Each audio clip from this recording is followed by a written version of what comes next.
गुरुजी, शुक्राना गुरुजी, अनंतम शुक्राना हमारे गुरुजी महाराज का। ओम नमः शिवाय। शिवजी सदा सहाय। ओम नमः शिवाय। गुरुजी सदा सहाय। शुक्राना, अनंतम शुक्राना। अब सप्तम वायव्य संहिता उत्तरार्ध में हम 14th अध्याय पढ़ रहे हैं। शिव पार्वती संवाद में पंचाक्षरी की महिमा वर्णन। ईश्वर बोले, हे वरानने, आज्ञाहीन, क्रियाहीन और श्रद्धाहीन किया हुआ जप सर्वदा निष्फल है। जैसे दक्षिणा से हीन यज्ञ निष्फल है, परंतु जो आज्ञा सिद्ध, क्रिया सिद्ध और श्रद्धा सिद्ध हो और मेरे आत्मक दक्षिणा युक्त हो, वह मंत्र सिद्ध होकर महाफल को देने वाला होता है। और इसके लिए ब्राह्मण तत्व वाले गुरु के पास जाकर जो तप करे, तत्व सद्गुण युक्त और ध्यान योग परायण हो, उसके भाव को शुद्धता से ग्रहण करे और मन, वाणी, काया तथा धन से उसे संतुष्ट करे। जैसी जितनी शक्ति हो, हाथी, घोड़े, रथ, रत्न, अनेकों प्रकार के क्षेत्र, ग्रह, भूषण, वस्त्र, धान्य और ऐश्वर्य से सब वस्तुएं आचार्य को पूजा के लिए शिष्य गुरु को दान करे, और यदि अपनी सिद्धि चाहे तो धन की शठता ना करे। इस प्रकार उनसे सविधि मंत्र ग्रहण करे और गुरु भी ऐसे ही शिष्य को 1 वर्ष तक देखे, और जब वह देख ले कि उसमें अहंकार नहीं है, वह शुश्रूषा वाला और पवित्र और व्रती है, तो उसे शब्द देने के लिए घृत पूर्ण घट से स्नान कराए, और जब इस प्रकार की सब विधियों को पूर्ण कर ले, तब उसके शुद्ध होने पर मंत्र दे, और शिष्य सावधान होकर उस मंत्र को ग्रहण करे। पुरस्चरण में जितने अक्षर हैं उतना ही लक्ष्य जप करे। रात्रि में एक समय भोजन करे, तभी वह पुरस्चरणी कहलाता है। जो इसी प्रकार पुरस्चरण करके नित्य जप करता है, उसके समान लोक में कोई नहीं है। यह सिद्धि का देने वाला है। इसमें वाचिक जप किया जाता है, और वाचिक जप वह है जिसमें जिह्वा हिले और जिसमें थोड़ा उच्चारण हो और जिह्वा हिले तथा अन्य जनों को सुनाई ना दे, वह उपांशु जप कहलाता है। और जिसमें बुद्धि से अक्षर और पद का ध्यान और पदाक्षर अर्थ चिंतन किया जाए, वह मानसिक जप है। वाचिक से 1 उपांशु से 100 और मन से 1000 गुना फल है।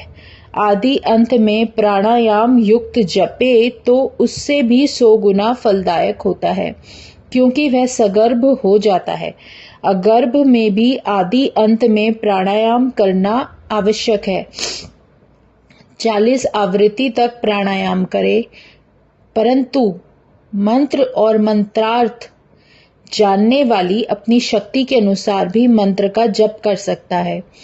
5, 3 या 1 प्राणायाम होता है। इस अगर्भ या सगर्भ से ध्यान जप का 1000 गुना फल होता है। उंगली से जप करने से 1 गुना फल, रेखा से 8 गुना, विद्यापुत्र से 10 गुना, शंख और मणि से 100 गुना, और मूंगे से 1000 गुना, स्फटिक से 10 सहस्र गुना, मोतियों से 1,00,000 गुना, और कमल गट्टों से 10 लाख गुना, सुवर्ण से करोड़ गुना, तथा कुश ग्रंथि और रुद्राक्ष से तो अनंत फल होता है। 30 दाने की माला से जप करे तो धनदायक, 27 दाने की पुष्टिदायक, 25 दाने की मुक्तिदायक, और 15 से अभिचारदायक, और अंगूठे से मोक्ष, तर्जनी से शत्रु का नाश, और मध्यमा से धन की प्राप्ति, और अनामिका से शांति की प्राप्ति होती है। इन सब में 108 दाने की माला सर्वश्रेष्ठ है। 100 की उत्तम और 50 दानों की माला मध्यम होती है। 54 रुद्राक्ष की माला हृदय को हितकारी है। जब इस प्रकार मालाओं से जप करना हो तो उसे किसी को दिखाए नहीं। कनिष्ठिका से दुख नाश होता है, इससे उसी से जप करना श्रेष्ठ होता है। अंगूठा लगा उंगलियों से ही जप करना चाहिए। अंगूठे बिना जप का कुछ फल नहीं मिलता। यदि घर में जप करे तो समान फल, गोष्ठ में 100 गुना पुण्य, वन और वाटिका में 1000 गुना फल, और देवालय में करोड़ गुना। मेरे निकट अनंत और सूर्य, अग्नि, रुद्र, चंद्रमा, दीपक, जल, ब्राह्मण और गौओं के निकट जप करना श्रेष्ठ है। इसी प्रकार पूर्व की ओर मुख करके बैठकर जप करने से वशीकरण, दक्षिण की ओर अभिचार, पश्चिम धनायक और उत्तर की ओर मुख करके बैठकर जप करने से शांतिदायक होता है। तथा सूर्य, अग्नि, ब्राह्मण, देवता, गुरुजनों तथा और भी प्रशस्त जनों के निकट विमुख होकर मंत्र ना जपे और उस समय पगड़ी, कुर्ता, नंगे खुले बाल, कंठ लपेटे जप ना करे। इस प्रकार गुरु से सीखकर सविधि मंत्र जपे। सज्जनों द्वारा आचारित ही सदाचारी कहलाता है और वैसा सदाचारी ही आस्तिकता का मूल कारण है। आस्तिककारी प्रमादवश दोषी नहीं हो सकता, क्योंकि उसे नित्य आस्तिककारी प्राप्त रहती है। जैसा सुख दुख परलोक में जाने पर भी ऐसा ही मिलेगा। इस मति का नाम आस्तिकता है और पंचाक्षर से बढ़कर कोई मंत्र नहीं। इसे गुरु से सीख कर मनुष्य बड़े से बड़ा कार्य सिद्ध कर सकता है। इसके लिए मेरे भक्त को लग्न, तिथि, वार, नक्षत्र, योग आदि सोते जागते का कोई प्रतिबंध नहीं है। यह महामंत्र कभी किसी का शत्रु नहीं, इससे कोई सिद्धि दुर्लभ नहीं है। जैसे भी हो, मनुष्य को इस पंचाक्षरी परम विद्या का आश्रय लेना योग्य है। अन्य यंत्रों के सिद्ध होने पर मंत्र सिद्ध नहीं होता, किंतु पंचाक्षर मंत्र के सिद्ध होने पर वे मंत्र सिद्ध हो जाते हैं और सिद्ध गुरु के आदेश का पालन करने वाला सुसिद्ध हो जाता है। परंतु असिद्ध से लिया हुआ या स्वयं ही पढ़ा हुआ साध्य से सिद्ध होता है। हे महेश्वरी, अन्य देवों की प्राप्ति में पर मैं प्राप्त नहीं होता। पहले मुझे प्राप्त करने पर सब देवता प्राप्त हो जाते हैं। अन्य मंत्रों में जो दोष है वे दोष इसमें नहीं है। उपमन्यु जी कहते हैं, इस प्रकार त्रिशूलधारी महादेव ने महादेवी से जगत हिताय यह पंचाक्षरी की विधि बताई और कहा कि जो मनुष्य भक्ति पूर्वक बैठकर इसका कीर्तन करता है और सुनाता है, सब पापों से मुक्त हो जाता है और अंत में परम गति अर्थात मोक्ष को प्राप्त करता है। 15वां अध्याय गुरु महिमा।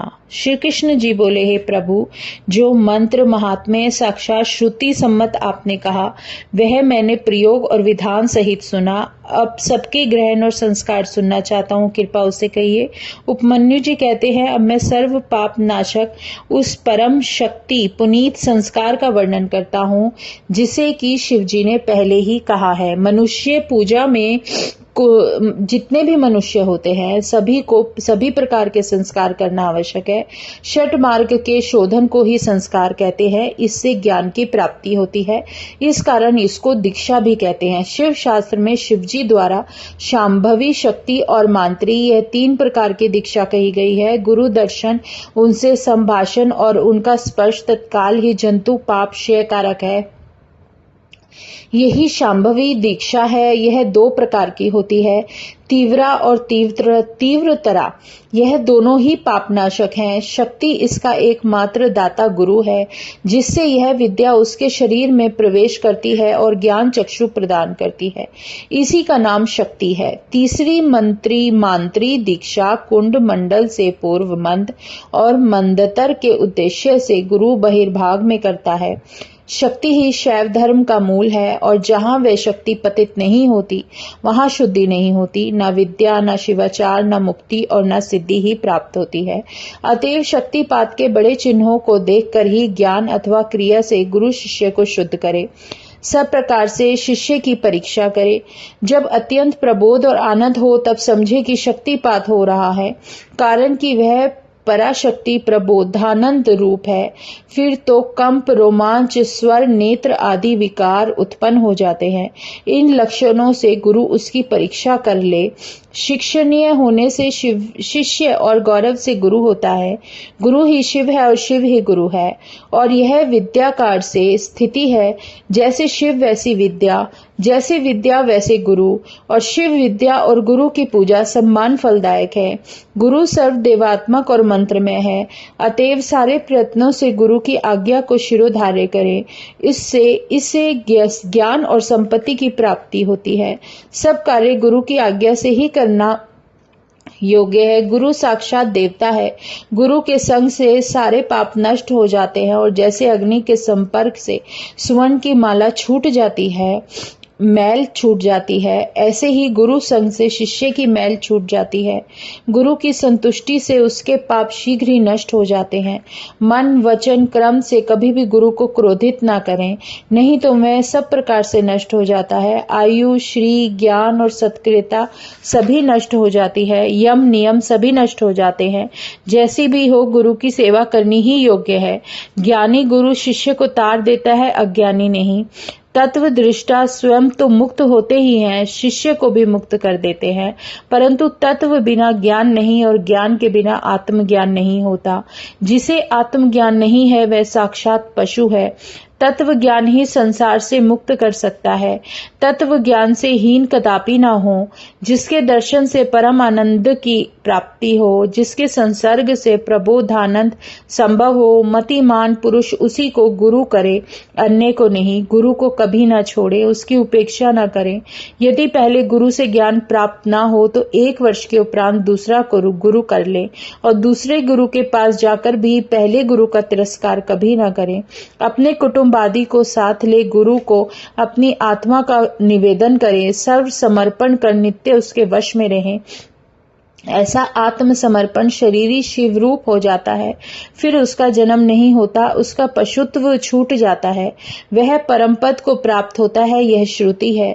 गुरु को चाहिए कि वे शिष्य की 1 वर्ष तक परीक्षा करे और ब्राह्मण, क्षत्रिय, वैश्य की 3 वर्ष तक प्रतीक्षा करे, और नम्र तिनम्र शिष्य ही संस्कार, कर्म योग्य और संयत शुद्ध होते हैं। स्त्रियों के लिए दूसरा आदेश है। स्त्री को शिव संस्कार के कर्म में स्वतः अधिकार नहीं है। स्वामी की आज्ञा से ही वे ईश्वर की भक्ति करें। विधवा पुत्र की आज्ञा से और कन्या पिता की आज्ञा से पूजा में अधिकार ले सकती है। शूद्र, अंत्यज और विशेषकर पतित संकर जातियों की मार्ग श्रुति नहीं कही है। जो वे परम भाव परम कारण में इस प्रकार मन लगाएं, वे पादोदक जल से ही कर्म बंधन से छूट जाते हैं। ब्राह्मण, क्षत्रिय या वैश्य, इन 3 जातियों में जो वर्ण संकर हो, उनकी माता के समान ही उनकी शुद्धि करनी योग्य है। पिता जैसा कहे वैसा ही उस कन्या को शिव भक्ति को दे, विरोधी को नहीं। यदि प्रतिकूल को मिल जाए तो वह अपने पति को समझाए।